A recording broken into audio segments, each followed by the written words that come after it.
Assalamualaikum warahmatullahi wabarakatuh. Banyak kita mendengar kata sabar. Kadang ada orang bersedih, kemudian kita berkata bersabarlah. Atau ketika ada orang marah, sangat marah, jangan marah bang, jangan marah bang, sabar, sabar bang. Tapi apa itu sabar? Mari kita dengarkan bagaimana pendapat Bapak Profesor Dr. Muhammad Quraish Shihab tentang sabar. Mari kita dengarkan. Orang atau sementara orang tentang arti sabar.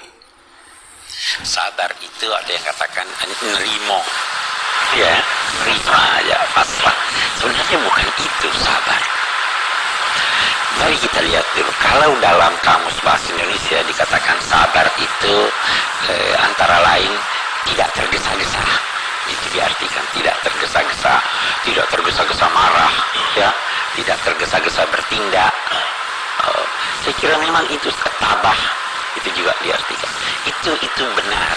Tapi mari kita mengambil tinjauan kitab suci Al-Quran, karena studi kita ini kan studi Al-Quran. Yang pertama kita mau lihat sabar. Ini kata pada mulanya berarti menahan. Menahan.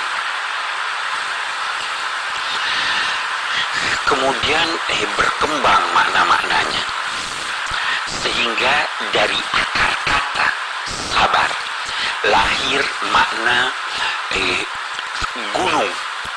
Gunung itu tegar, ya kan? Kuat. Batu karang itu juga sabar. Awan yang bertumpuk di atas awan juga dari kata sabar. Jadam, sabir, pahit enggak itu? Pahit juga dari kata sabar. Tokoh yang melindungi masyarakatnya juga sabar. Nah ini kira-kira sabar, seperti saya bisa beri gambaran lebih ini. Orang yang sabar itu adalah orang yang kuat bagaikan batu, ya toh, tegar bagaikan gunung dalam menghadapi segala yang pahit, ya kan? Karena pahit ini. Sehingga dengan demikian dia bisa melindungi dirinya dan masyarakatnya. Itu sabar. Kalau begitu, sabar itu kelemahan atau kekuatan? Kekuatan, bukan kelemahan. Jangan kita sekarang ambil contoh. Sebentar kita akan sampai ke sana. Saya naik bus, ada yang injak kaki saya. Saya lihat, wah orangnya kuat. Saya tidak melawan. Sabar tidak namanya itu? Bukan sabar. Itu bukan sabar. Itu takut, itu lemah. Iya kan? Bukan sabar itu. Orang biasa anggap, oh iya sabar aja. Tidak. Sabar itu kekuatan. Nah, sabar itu adalah menahan gejolak nafsu. Nafsu ingin membalas, saya tahan untuk mendapatkan apa yang baik atau apa yang lebih baik. Itu sabar. Di dalam kitab suci Al-Quran, menurut Imam Ghazali, ada 70 kali Allah menguraikan tentang sabar. Dalam penelitian kecil-kecilan, saya pernah mencari dari kata sabar itu paling tidak ada 7 persoalan yang kita harus hadapi dengan sabar. 7 persoalan. Mari kita lihat. Yang pertama, sabar menghadapi ketetapan Allah. Ada tidak ketetapan Allah? Kita harus sabar. Biasa mau marah, biasa mau membangkang, biasa mau ini. Nah, itu kan gejolak nafsu ya. Tahan gejolak nafsu itu. Yang kedua, itu dikatakan fasbir hatta ya'ti Allahu bi amri. Sabarlah, tahan gejolak nafsumu sampai datang ketetapan Allah. Yang kedua, sabar menanti kemenangan. Ada orang mau misalnya kaya, mau menang, berjuang mau menang. Jangan mau cepet-cepet, jangan ambil jalan pintas. Wasbir fa inna wa'dallahi haq. Sabarlah, karena janji Tuhan itu benar. Yang ketiga, sabar dalam beribadah. Salat isya, aduh udah capek, udah ini, ya toh. Nafsu bagaimana tuh nafsu? Udah tidur aja lah. Gitu, Al-Quran mengatakan Rabbis samawati wal ardi wa ma bainahuma fa'budhu wasbir li'ibadati.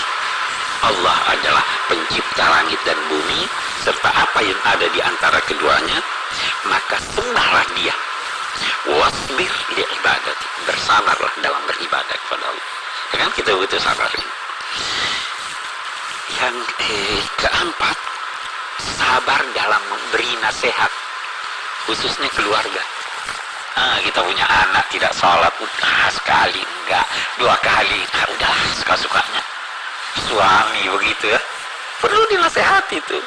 Kalau bapak-bapak kita ini ya, istri dinasehati. Wa'mur ahlaka bis sholati wasbir 'alaiha. Suruhlah keluargamu sholat dan teguhkanlah kesabaranmu menyangkut itu. Jadi memberi nasihat itu perlu sabar. Ya, ada orang lain kita beri ya sekali, udah 10 kali saya beritahu dia nggak mau, udah suka-sukanya. Tidak, harus sabar menahan itu gejolak nafsu. Itu kita lihat kesabaran di dalam Al-Quran. Apalagi sabar dalam menelusuri jalan. Kita ada jalan, menelusuri jalan itu perlu sabar. Saya beri contoh. Dan jalan ini bermacam-macam. Saya mau ke, katakanlah saya mau ke Jogja, mau pergi mengajar. Waduh, kejauhan nih Jogja, naik bus. Anda harus sabar dalam menelusuri jalan. Itu sebabnya, waduh saya mau kaya, saya udah dagang, saya udah ini, aduh udah kaya-kaya. Enggak, harus sabar, jalannya ada. Itu sebabnya wasta'inu bis sabri wassalah. Ya kan? Mintalah bantuan untuk memperoleh apa yang kamu kehendaki melalui kesabaran dan doa. Ketujuh, kita lihat wasbir ala ma yaquluna wahjurhum hajran jamila. Kita biasa diejek orang, biasa dicerca, biasa diganggu. Kita disuruh sabar. Nah, kita ini yang saya mau ambil rinciannya. Kalau kita diganggu orang, kalau kita dimaki orang,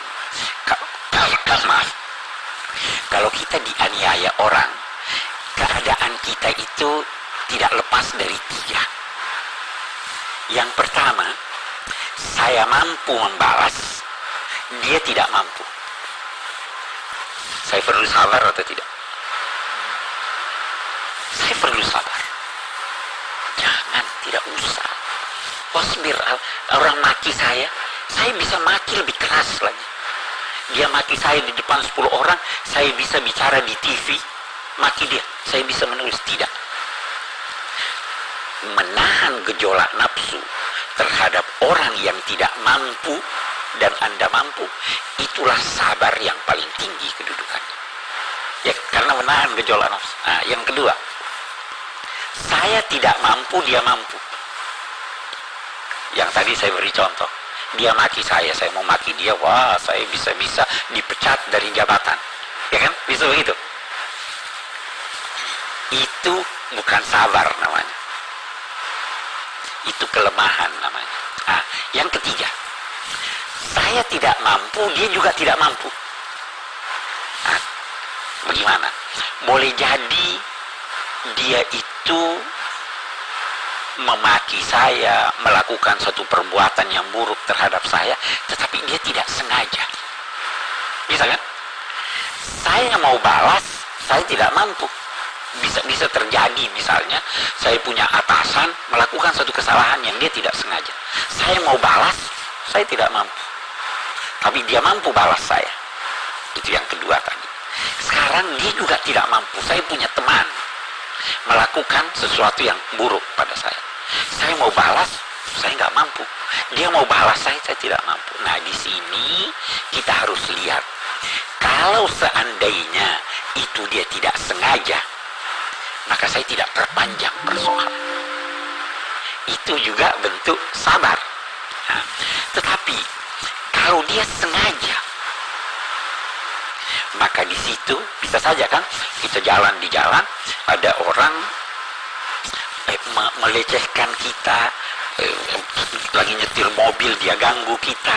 Boleh jadi tidak sengaja, boleh jadi juga sengaja.